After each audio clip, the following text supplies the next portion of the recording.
The notification dings, the video plays, the feed refreshes, and another fragment of your attention, your life dissolves into the digital void. Not dramatic betrayal, not obvious rebellion, just the slow surrender of your heart, one scroll at a time. This is the reality of modern idolatry. Not golden calves or carved images, but glowing screens that command what God deserves. Your primary attention, your deepest affection, your most valuable time. The ancient warning still applies.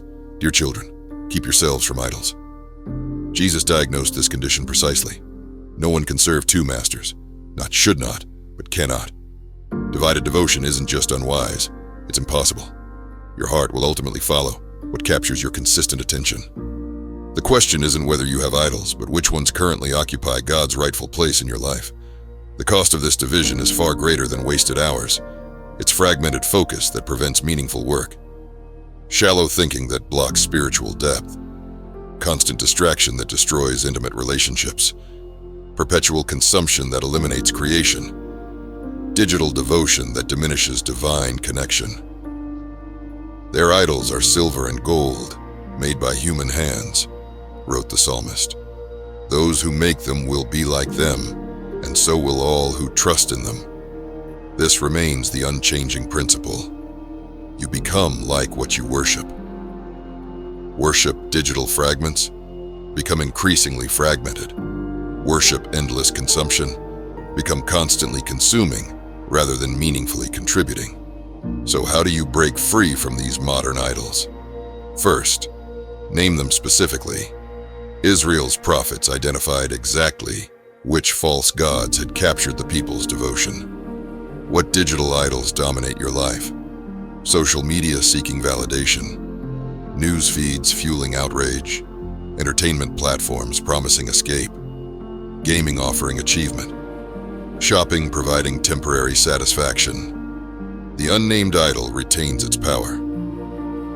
Second, calculate true costs honestly. Idols always demand sacrifice, not just of time, but of potential. What kingdom impact remains unrealized because your devotion is divided? What relationships remain undeveloped? What calling remains unfulfilled? What purpose remains unpursued?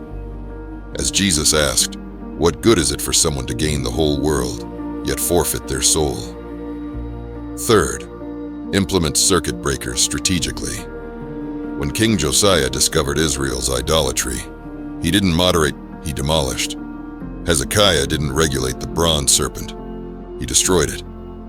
Sometimes, freedom requires radical intervention. Digital Sabbaths, app deletions, cold turkey fasts, physical barriers between you and your digital triggers. Finally, find accountability aggressively. No one breaks free from idols alone. Aaron built the golden calf in community. Freedom also requires community. Find brothers willing to ask hard questions about your digital devotion. Set up reporting systems. Create consequences for crossed boundaries. As Solomon wrote, two are better than one. If either of them falls down, one can help the other up. Remember, the goal isn't digital asceticism, but digital discipleship. Not rejecting technology entirely, but restoring it to its proper place, as tool rather than master, servant rather than Lord, resource rather than relationship. The world doesn't need more men with divided hearts, fragmented minds, and diminished impact. It needs wholehearted warriors whose primary devotion remains unmixed, whose attention has been reclaimed from lesser gods, whose potential is no longer sacrificed on digital altars.